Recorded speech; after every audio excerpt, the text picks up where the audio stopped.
Hello mga kaimsog, may bago na naman tayong pag-usapan ngayong araw na to. Kaya't halina, pakinggan at panoorin. Tara, let's go! Ngayon ay ikukwento ko sa inyo ang 2016 drama romance film na pinamagatang, Down by Love. Ang kwentong ito ay nagsimula sa isang dalaga na nagngangalang Ana Marie. Si Ana ay dinala sa bilangguan na para lamang sa mga kababaihan. Nang siya ay makarating, hinatid siya ng isa sa mga bantay ng bilangguan papunta sa kanyang selda, at ipinaalam din sa kanya na sa katapusan ng linggo ay may isang ministro na darating. Hindi nagtagal dumating ang ilang mga kababaihan na makakasama niya sa selda at ito ay nagpakilala sa kanya.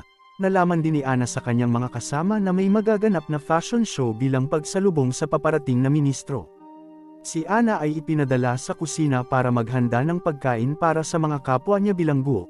Hindi nagtagal dumating ang prison director na si Jean Firmino. Lumapit si Jean kay Ana at sinabing, maging mapagkumbaba siya palagi para malayo sa gulo.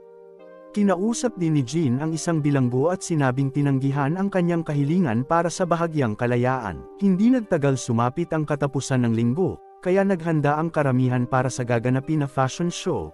Si Ana ay naisipan din na sumali kaya naman inihanda niya rin ang kanyang sarili. Pagkarating ng ministro sinumulan na ang fashion show, at doon ay naglakad ang mga bilanggo sa entablado ay gayon din si Ana at hinayaang makita ng marami ang kanyang kagandahan. Kinabukasan tinanong ni Ana si Jean na kapag natapos na ang paglilitis sa kanya, kung pwede ba siyang manatili sa kanyang trabaho sa kusina. Gusto kasi ni Ana na manatili sa kusina at ayaw niyang mapalitan doon. Sumagot naman si Jean na mag-iisip siya ng paraan ngunit hindi niya ito maipapangako sa kanya. Tinanong din ni Ana si Jean kung may alam ba ito o wala sa kanyang kaso. Sumagot si Jean na wala siyang pakialam sa kung ano man ang kaso ng mga bilanggo at hindi niya hinuhusgahan ang sinuman sa mga ito, dahil ang trabaho niya lang naman ay panatilihin ang kaayusan sa loob ng kulungan. Si Jean ay may asawa, si Elise, at meron din silang anak na babae. Pumunta sila sa paaralan upang panuurin ang kanilang anak na babae sa pagtatanghal. Pagkatapos nun pinatawag sila ng isang guro at sinabing pinagtatawanan sa paaralan ng kanilang anak sa kadahilan ng parehas silang nagtatrabaho sa bilangguan. Nagalit naman si Jean sa narinig at umalis. Isang araw dumating ang ina ni Ana at nag-usap sila. Naikwento ng kanyang ina na hindi na siya kinakausap ng kanyang mga kaibigan simula nang masentensyahan siya sa bilangguan. Matapos ang kanilang pag-uusap na pagtripan si Ana ng isa pang bilanggo at pinagtatawanan ang kanyang ina. Hindi nakapagpigil si Ana at pinatulan niya ang babae. Hindi naman ito nagtagal at naawat din ng iba pang bilanggo. Nalaman ni Jean ang mga nangyari at ipinatawag niya si Ana para kausapin. Sinabi niya kay Ana na dapat niya pigilan at kontrolin ang kanyang galit, dahil kung mauulit-ulit ito, magsasagawa ng disciplinary action si Jean at maaapektuhan ang paglilitis kay Ana. Sinabi rin ni Jean na kailangan niyang alagaan ang kanyang ina dahil mag-isa na lang ito. Matagal na rin kasi simula nang iniwan siya ng kanyang ama at wala na siyang balita dito. Nabanggit din ni Ana na nais niyang magkolehiyo at makapagtrabaho para masuportahan ang kanyang ina. Isang araw naghahanda si Ana ng pagkain at sa hindi inaasahan na sugatan niya ang kanyang daliri. Ginamot naman siya ng kasama niya sa selda at pagkatapos ay sinubukan siyang halikan na ikinagulat naman ni Ana. Makalipas ang 4 na buwan inasikaso ni Ana ang kanyang sarili dahil ngayon ang araw ng kanyang paglilitis. Pagkatapos ng whole body check-up ay pinadala na siya sa loob at sa hindi inaasahang resulta ay sinentensyahan siya ng korte na 9 na taong pagkakakulong. Kaya naman binalik siya sa bilangguan at doon sinabi sa kanya ni Jean na hindi muna siya pwedeng magtrabaho sa kusina, pero inalok naman siya ni Jean na magtrabaho sa opisina para pamahalaan ang pamimili na ginawa ng mga bilanggo. Si Ana ay nasasanay na manirahan sa bilangguan, pero ayaw niya naman nagugulin ang kanyang panahon sa bilangguan sa susunod na 9 na taon. Isang araw napansin ni Jean si Ana na parang may problema at tinanong naman siya ni Jean kung ano ito. Sinabi lang ni Ana na gusto na niyang umalis tapos iniwan sa kanya ang isang sulat. Nakalagay sa sulat na nakakaramdam na daw ng atraksyon si Ana kay Jean at kaya naman hinihiling niya na ilipat siya ng ibang bilangguan. Hindi naman makapaniwala si Jean sa kanyang nabasa. Kinagabihan hindi ito maalis sa isip ni Jean kaya naman kinabukasan ay hindi na niya nakontrol ang kanyang sarili dahil pareho naman sila ng nararamdaman. Dumiretso siya sa opisina at doon ay nagkiss sila. Sinabi rin ni Ana na wag na siyang ilipat ng ibang kulungan.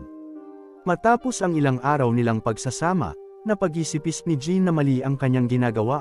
dahil bukod sa meron siyang asawa at anak ay alagad pa siya ng batas. Kinabukasan sinabi ni Jin kay Ana na mali ang kanilang ginagawa. Pumayag na rin si Jin na ayusin ang paglipat ni Ana sa ibang kulungan upang hindi na sila muling magkita. Ikinagalit naman ito ni Ana at umalis. Oras ng klase sa sining naghahanap si Elise ng volunteer para mag-post at may guhit.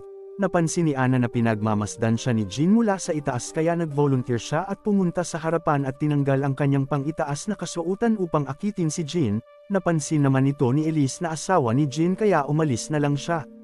Kinabukasan pinuntahan ni Jin yung bully na preso at sinabing ililipat siya nito sa loob ng 1 linggo. Binalaan naman siya nito at sinabing, ginagamit lang siya ni Ana para sa sarili niyang kapakanan at ipagsasabi niya daw ang relasyon nila kung hindi niya daw ititigil ang paglipat. Hindi naman siya natakot sa pagbabanta ng preso at umalis na lamang. Nagbago ang isip ni Jin at sinabi niya kay Ana na hindi na siya ililipat ng kulungan, at pagkatapos ay ginupitan niya si Ana ng buhok. Naitanong ni Ana ang tungkol sa asawa at anak ni Jin, nag-alangan naman si Jin na sagutin ito. Tinanong din ni Ana kung bakit hindi na siya ililipat ng ibang kulungan, nagdahilan na lang si Jin sa kanya na marami ang may ayaw sa kanya. Maya-maya pa inakit ni Ana si Jin at hinalikan niya ito. Hindi naman siya pinigilan ni Jin hanggang sa kinain ni Ana ang suman at inupuan niya ito hanggang sa madurog. At ngayon ay tuluyan ng nahulog ang loob ni Jin kay Ana at napapadalas na rin ang kanilang pagkain ng merienda sa loob ng opisina. Isang araw sa isang pagtitipon ay isa sa mga bantay ng kulungan ang nagpahayag ng kanyang pagkabahala kay Ana. Sinabi nila na merong kumakalat na balita tungkol sa relasyon ni Jin at Ana dahil napapadalas ang kanilang pagkikita at maraming oras na sila ay magkasama. Itinanggi naman ito ni Jin at pagkatapos ay umalis. Isang araw dumating ang ina ni Ana at nag-usap sila.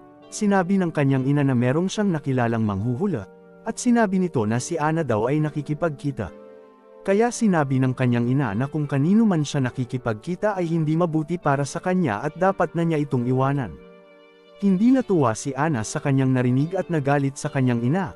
Ngayon ay itinuring na niyang tahanan ang bilangguan at sinabihan niya rin ang kanyang ina na huwag makialam sa personal niyang buhay. Isang araw sinabi ni Jin kay Ana na ilang araw niya din itong hindi makikita dahil maglalaan siya ng oras kasama ang kanyang pamilya. Isang gabi nagparty si Ana kasama ang ibang babae sa selda. Kinuhaan niya ng mapang-akit na larawan ng kanyang sarili at ipinadala ito kay Jin ngunit hindi naman sinasagot ni Jin ang kanyang mga mensahe. Inisip ni Ana na ginagamit lang siya ni Jin para matugunan ang kanyang pisikal na pangangailangan, kaya naman uminom siya ng maraming gamot upang wakasan na ang kanyang buhay. Nang mabalitaan ito ni Jin agad siyang nagtungo kay Ana, niyakap niya ito at ipinakita ang kanyang pagmamahal. Isang araw may opisyal ng gobyerno ang pumunta sa kulungan upang tanungin si Jin kung meron ba siyang anumang uri ng pakikipag-ugnayan kay Ana. Itinanggi ito ni Jin at sinabing walang kahit ano.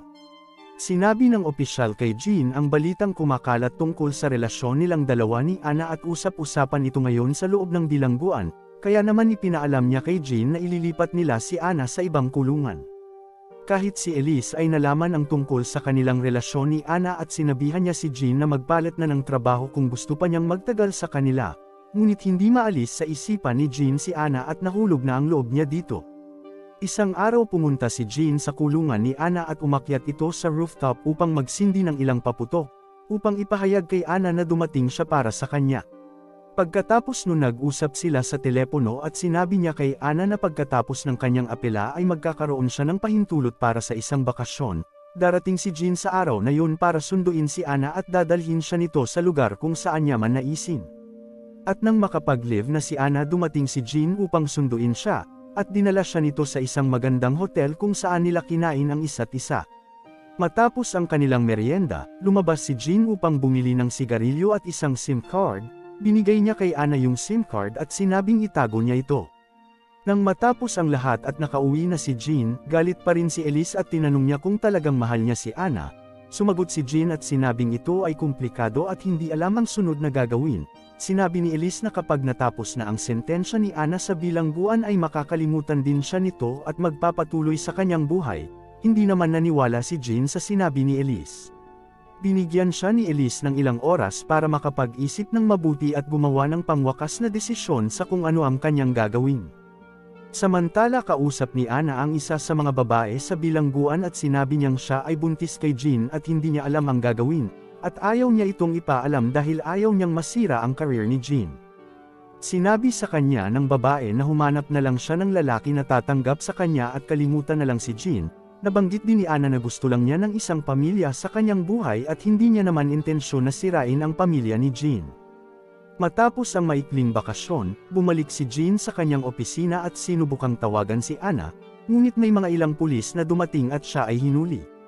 Sa istasyon ng pulisya tinanong nila si Jean tungkol sa kanyang pakikipag-ugnayan kay Anna, at doon inamin na ni Jean na matagal na silang may relasyon ni Anna. Sinabi sa kanya ng opisyal na sabihin na minanipula lang siya at ginamit lang siya ni Anna para sa pansariling interes. Tumanggi naman si Jean at sinabing sila ni Anna ay tunay na nagmamahalan. Nang si Anna ay makapagpahinga ng isang araw, pinuntahan siya ni Jean para kausapin ngunit tumanggi na makipag-usap si Anna sa kanya. Hinabol niya ito at sinubukan pa rin itong kausapin ngunit may kasama pala siyang ibang lalaking at tinulak lang siya nito. Pakiramdam ni Jean ay niloko lang siya ni Anna dahil minahal niya na ito at handa nang ibigay ang lahat. Ang kaso ay bigla siyang nagbago at nagpanggap na hindi siya kilala.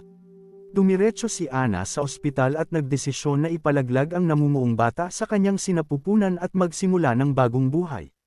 Isang taon ang makalipas, si Jean at si Anna ay dumating sa korte. Sinabi ng abogado ni Jean na sabihing minanipula at ginamit lang siya ni Anna sa oras ng paglilitis. Si Jean at Anna ay nagkatinginan at ngumiti sa isa't isa.